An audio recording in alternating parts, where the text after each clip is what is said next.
প্রিয় দর্শক, স্বাগত জানাচ্ছি সারাদিনের সংবাদে প্রতিদিনের আয়োজন রাত 11টার শীর্ষ সংবাদে। সারা বিশ্বের গুরুত্বপূর্ণ সব সংবাদের শিরোনাম জেনে নিন শুরুতেই। এআই এর কারণে 9,000 কর্মী ছাঁটাইয়ের ঘোষণা মাইক্রোসফটের। অন্যদিকে পাকিস্তান থেকে তল্পিতল্পা গোটাচ্ছে মাইক্রোসফট, খাদ্যের কিনারায় ইসলামাবাদের অর্থনীতি। জেলেনস্কিকে রক্ষা কবচ দিতে তৈরি ট্রাম্প, ফোনে দুই নেতার কথাবার্তার পরেই রুশ ঘাঁটিতে পরপর বোমা ফেলল ইউক্রেন। অন্যদিকে ইউরোপীয় ইউনিয়নকে চীনা বিদেশমন্ত্রী বললেন, ইউক্রেন যুদ্ধে রাশিয়াকে আমরা হারতে দেব না। ইসরায়েলি অভিযানে গাজায় একই দিনে নিহত 138, আহত 685। অন্যদিকে গাজায় নিজেদের গুলিতে 31 ইসরায়েলি সেনা নিহত। ট্রাইব্যুনালে সাজাপ্রাপ্তরা নির্বাচনে অংশ নিতে পারবেন না বললেন অ্যাটর্নি জেনারেল। বন্যায় বিপর্যস্ত টেক্সাসে অন্তত 24 জনের মৃত্যু, এখনও নিখোঁজ 25 শিশু। অন্যদিকে পাকিস্তানে 5 তলা ভবন ধসে নিহত 14। 12 দেশের উপর নতুন করে যুক্তরাষ্ট্রের শুল্ক নির্ধারণ। অন্যদিকে ডব্লিউটিওতে যুক্তরাষ্ট্রের বিরুদ্ধে পাল্টা শুল্ক আরোপের প্রস্তাব ভারতের।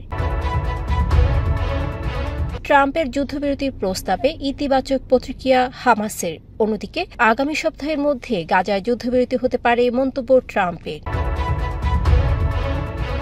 গুমের ভুয়া গল্প বানিয়ে ফাঁদ পাতলেন গুম পরিবারের প্রধান সমন্বয়ক। রাজধানী থেকে জনতা ব্যাংকের উপমহাব্যবস্থাপক নিখোঁজ। অগস্টে বাংলাদেশ সফরে আসছে না ভারত। শুনছিলেন সংবাদ শিরোনাম, এবারে বিস্তারিত। ফ্যাশন ব্র্যান্ড মানে আর্ট। মাইক্রোসফট এআই কেন্দ্রিক প্রযুক্তিগত রূপান্তরের অংশ হিসেবে বিশ্বজুড়ে প্রায় 9,000 কর্মী ছাঁটাইয়ের ঘোষণা দিয়েছে, যা 2024 সালের মোট 2,28,000 কর্মীর প্রায় 4%। কোম্পানির মতে এই সিদ্ধান্ত খরচ সাশ্রয় এবং এআই ব্যবহারের দক্ষতা বৃদ্ধির জন্য নেওয়া হয়েছে। এদিকে 2.5 দশক পর পাকিস্তান থেকে ব্যবসা গুটিয়ে নিচ্ছে মাইক্রোসফট। কর্মী সংকোচনের জেরে ইসলামাবাদ অফিস বন্ধের সিদ্ধান্ত নিয়েছে প্রতিষ্ঠানটি, যদিও আনুষ্ঠানিক ঘোষণা এখনো আসেনি। কান্ট্রি হেড জাওয়াত রেহমান জানিয়েছেন, কয়েক বছর ধরে ধাপে ধাপে কাজ ও কর্মী সংখ্যা কমানো হচ্ছিল। 2000 সালের 7 মার্চ থেকে পাকিস্তানে সক্রিয় ছিল মাইক্রোসফট এবং দেশের ডিজিটাল উন্নয়নে গুরুত্বপূর্ণ ভূমিকা রেখেছিল। আমেরিকার প্রেসিডেন্ট ডোনাল্ড ট্রাম্প সম্প্রতি ইউক্রেনের প্রেসিডেন্ট ভলোদিমির জেলেনস্কির সঙ্গে ফোনে কথা বলেন। আলোচনায় ইউক্রেনের আকাশ প্রতিরক্ষা ব্যবস্থার বিষয়টি গুরুত্ব পায়।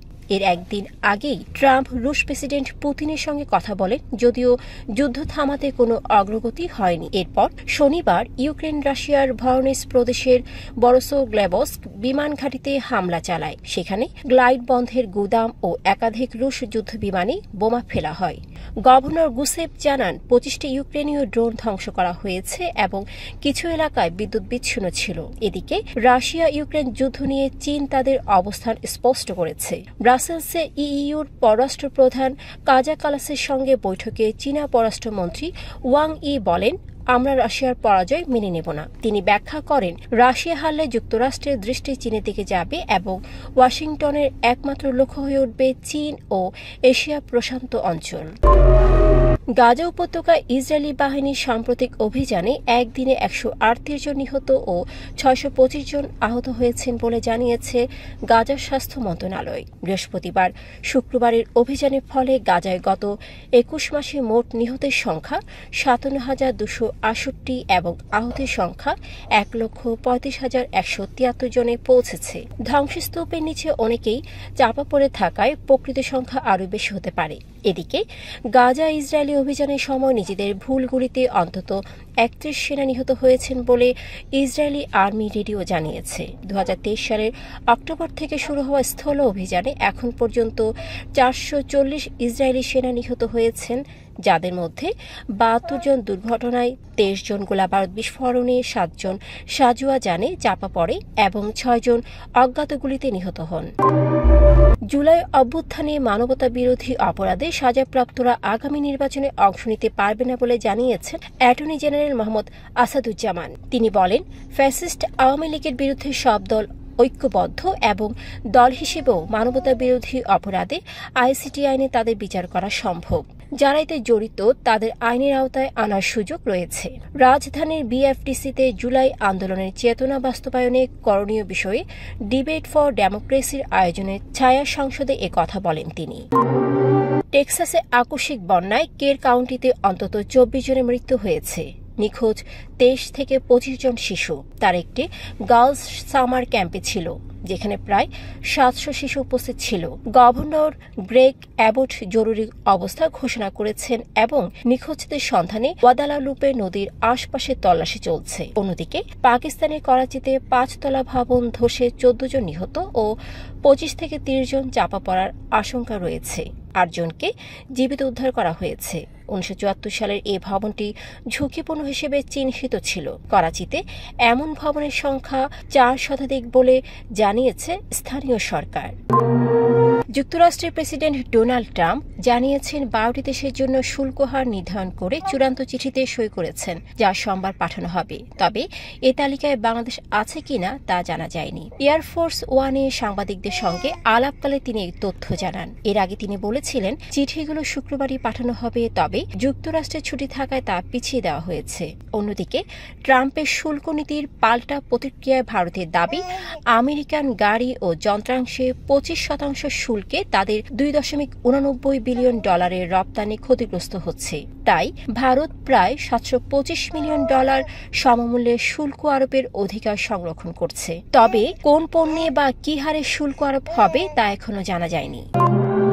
গাজায় যুদ্ধবিরতি নিয়ে মার্কিন প্রেসিডেন্ট ডোনাল্ড ট্রাম্পের মধ্যস্থতায় প্রস্তাবিত যুদ্ধবিরতিতে হামাস ইতিবাচক সাড়া দিয়েছে। হামাস চুক্তি বাস্তবায়নের জন্য আলোচনা বসতে প্রস্তুত এবং জিম্মিদের মুক্তি ও সংঘাত অবসানের বিষয়ে আলোচনা করতে চায়। তারা কাতার ও মিশরকে এ বিষয়ে জানিয়েছে। এদিকে রয়টার্স ও জিও নিউজ পৃথক প্রতিবেদনে জানায়, ট্রাম্প আশা করেন আগামী সপ্তাহের মধ্যে গাজায় যুদ্ধবিরতি চুক্তি হতে পারে, যদিও আলোচনার বর্তমান অবস্থা সম্পর্কে তার কাছে বিস্তারিত তথ্য নেই। বাংলাদেশ গুম পরিবারের প্রধান সমন্বয়ক মোহাম্মদ বেল্লাল হোসেন একের পর এক মিথ্যা মামলা ও গুমের নাটক সাজিয়ে প্রতারণার চেষ্টা করেছেন, এমন তথ্য উঠে এসেছে একটি বেসরকারি টেলিভিশনের অনুসন্ধানে। বেল্লাল গুম না হয়েও নিজেকে গুমের শিকার দাবি করে অন্যদের ফাঁসিয়েছেন, মূলত নিজের দায় এড়াতে এবং প্রতারণামূলক কর্মকাণ্ড থেকে দৃষ্টি সরাতে। 2016 সালে কল্যাণপুর থেকে 10 থেকে 15 জন তুলে নিয়ে গুমে রাখার দাবি করেন এবং 10 কোটি টাকায় মুক্তি পেয়েছেন। তিনি সরকারকে সমালোচনা করে বিভিন্ন ঘটনা নাটক বললেও অনুসন্ধানে এসব দাবির সঙ্গে বাস্তবতার ফারাক পাওয়া গেছে। রাজধানী খিলগেট থেকে জনতা ব্যাংকের উপমহাব্যবস্থাপক মুশফিকুর রহমান নিখোঁজ হয়েছেন।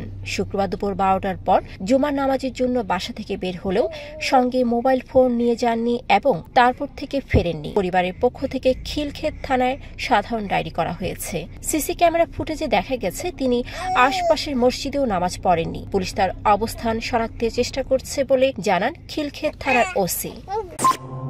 ভারতীয় ক্রিকেট দল চলতি বছরের অগস্টে বাংলাদেশ সফরে আসার কথা থাকলেও সিরিজ স্থগিত হয়েছে।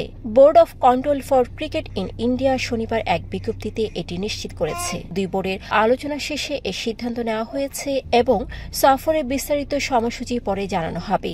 ভারত 2026 সালের সেপ্টেম্বর বাংলাদেশ সফরে এসে 3 ওয়ানডে ও 3 টি-20 সিরিজ খেলবে। আগের সূচি অনুযায়ী ভারত 13 আগস্ট ঢাকায় পৌঁছানোর এবং 17 আগস্ট প্রথম ওয়ানডেতে অংশ নেওয়ার কথা ছিল।